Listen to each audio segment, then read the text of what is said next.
Human ability to perceive is far beyond just understanding the words. Right now I'm speaking. Your ability to perceive is actually far beyond just the words that you hear.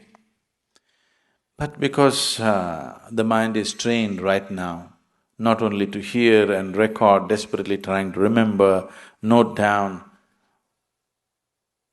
some of you, the hands are itching. Something that you think is valuable has to be written down. But human perception goes far beyond this.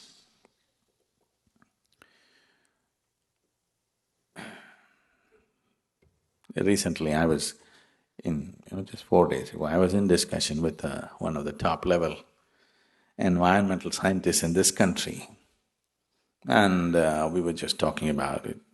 Across the dinner, we were just discussing so many things. So he asked, Sadhguru, what are the books that you read? I said, I read Asterix and Dennis the Menace, that's my reading. I don't get to read anything because all the time I'm traveling, if I read a newspaper, that's a big deal. Then where do you get all the information? I said, I'm picking it off you.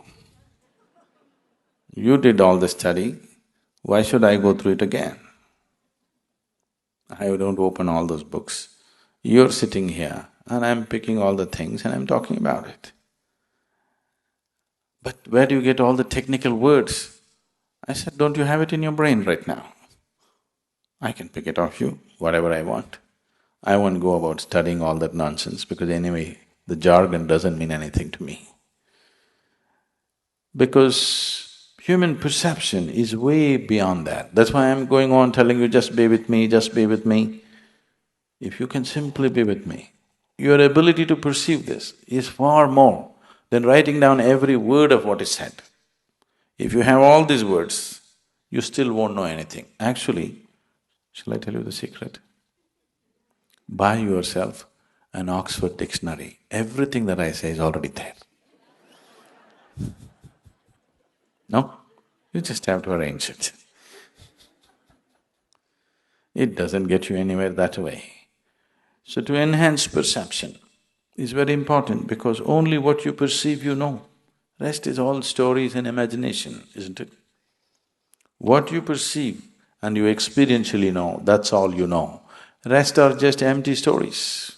It doesn't matter how great the story is, it is still an empty story which won't make a difference in your life. If it has to make a difference in your life, there must be an experiential dimension to it. That will happen only if you perceive. You heard of Vivekananda? He's the first yogi who came to this country in 1893 and made a little bit of waves in those days. So he also went to Europe on his way back from United States and happened to be a guest of a German philosopher. And after dinner they met in the study and they were discussing this and that, and there was a large book on his table which was over 700 pages. So Vivekananda said, because the man was speaking very highly about the book, he said, can you give me that book for an hour? Let me see what is there in it. That man laughed. He said, in 1 hour you're going to read this book? I have been reading it for weeks and not getting anywhere because it's so complex.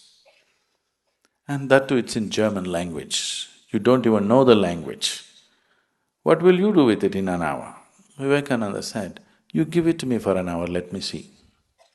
So the book was given to him. He took the book and placed it between his two hands and just sat there with his eyes closed.